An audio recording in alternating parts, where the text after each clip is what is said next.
radio. Shout it.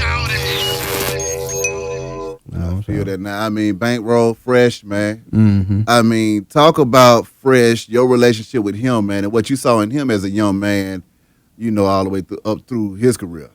Well, actually, when I came into the situation, I was actually working for Montana the Mac in Savoir Fair, and Fresh's dad.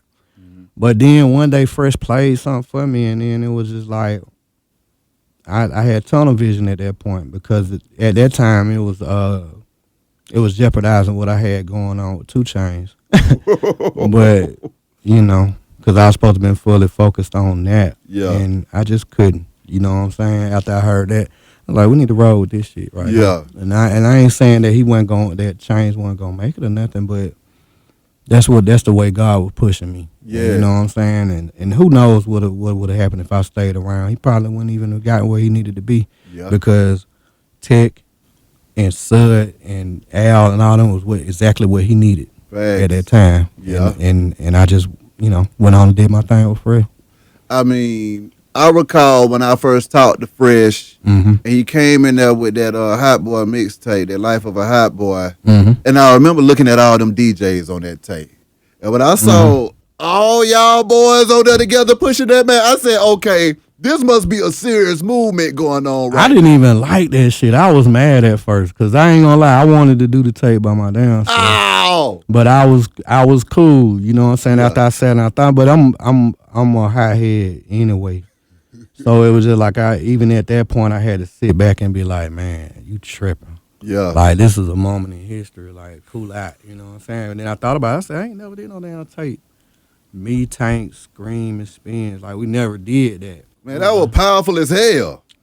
Yeah, I didn't really see it at that point because Tank got to put the tape together and everything, and that wasn't necessarily how it used to work. It used to be me putting it together, but it was just like that's the way Fresh wanted it, and he was the boss then. So like, all right. But it turned out great. The way that whole thing came about was just funny. Cause we were mad about showing him how to do it. Cause we couldn't get the verse with Rich Homie Coin cleared. Like that man wanted like $20,000 for that verse. That shit pissed me off so bad. And then Fresh was like, I got something way better than that shit. I was like, whatever, nigga. And I was like, well, let me hear it then. And then when he sent me that Hot Boy, I was like, I'm done. I was like, fuck showing how to do it. Then we good. That song ain't never been heard from us since. We don't even care. You know what I'm saying? Yeah. And there ain't no no slight at them. I didn't appreciate it at the time, but we moved on. Like that just lets you know you think you got a plan, and then God got something for it. Fresh wasn't worried about it at all. And I'm talking about it was pissing me off. I was like, man, how could you be so calm about like we done banked everything on it? He's like, no, we didn't. But when I heard Hot Boy, I was like, what? How did we ever think that the other song was gonna get us on? Come on now. Yeah, and then when I heard the rest of the project, I was just like, I knew then that he had came into his own as a CEO, and he didn't really need me to help him make the decision no more. Not like that. I just played my role at that point. Talk to me about the type of talent that he had, man. Because see, one thing about Fresh, and that's one of the things that kind of hurt me to this day. He was 101. Yeah. You see what I'm saying? Yeah. He was 101 so hard that when I first heard him, I was like, what did he make his flow? I don't understand. But then I started looking, I was like, wait a minute, this fool is snapping. He going crazy. Talk to me, man. When I first heard it, I think that's what I be tripping off for. Like, y'all didn't ever really get to hear how he really rap. And then how far he could really go with it. Because like the first song I ever heard him rap over was Common, The People. He went crazy over the people, bro. And now I'm talking about I still got that junk now. I might put it out or whatever. It's kind of poppy and scratchy or whatever because we was recording in the trap. Yeah. But we that was like one of the hardest freestyles he ever did. Like Holmes go crazy. Like you didn't even get to see the tip of the iceberg, really, to be honest with you. And that's what kind of really pissed me off about that. But we don't question God's plan, man. You know what I'm saying? How did it impact you when he passed, man? To be honest with you, this is the first interview I done did without damn, losing it. So that speaks a lot. I ain't spoke on him since he really done died, man. Yeah. Yeah, it fucked me. It still fuck with me to this day.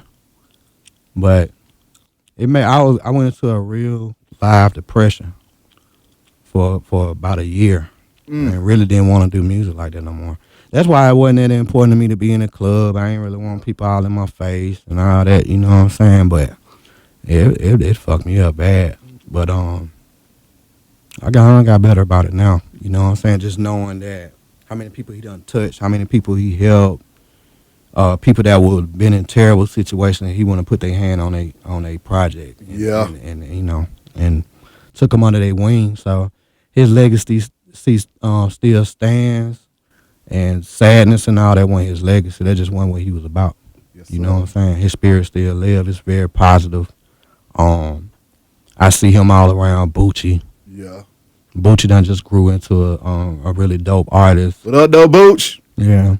And his legacy wasn't nothing sad. That's why you don't see no people, you know, just always boo-hooing about him and all that. That just wasn't what he was about. He make you laugh. Yeah. For 2-3 minutes in the damn room, he was silly like that. You know what I'm saying? So anybody who inspires that type of feeling about people and everything, the people that be around him, you don't just be sitting around moping when it comes to nobody like that. And I had to realize that. Yeah. It was more about me moping, making it about me and all that. I couldn't do that no more. I feel that. That ain't his spirit. So his spirit to get out here, find out what's popping now, beat the motion. You know what I'm saying? That's what I had to get back to. Question: how much unreleased music does that man have? And I mean, you gotta ask my brother. You gotta ask his daddy, man. I the stuff that I hear now, I still can't believe it. But that's how he recorded a home. He'll do like 3-4 songs a night. You know what I'm saying? And I ain't even talking about no bull neither. Like you'll be like, we can go with either one of them. That's you know what I'm saying? Yeah. Beat selection and all that stuff. That's just what let me know. Let you know whether or not you a A&R, real A&R. And I ain't talking about just going for the beats that's hot right now or going for the sound that you think that's going to get you on. He wasn't with none of that. You know what I'm saying? Like, he had his own sound, and you just be like, what in the hell did you come up with it? Because I ain't hear none of that when I heard that beat. That beat sounded terrible to me. And, he knew how to bring out the most in the beat. Exactly. Right. Radio Shouty.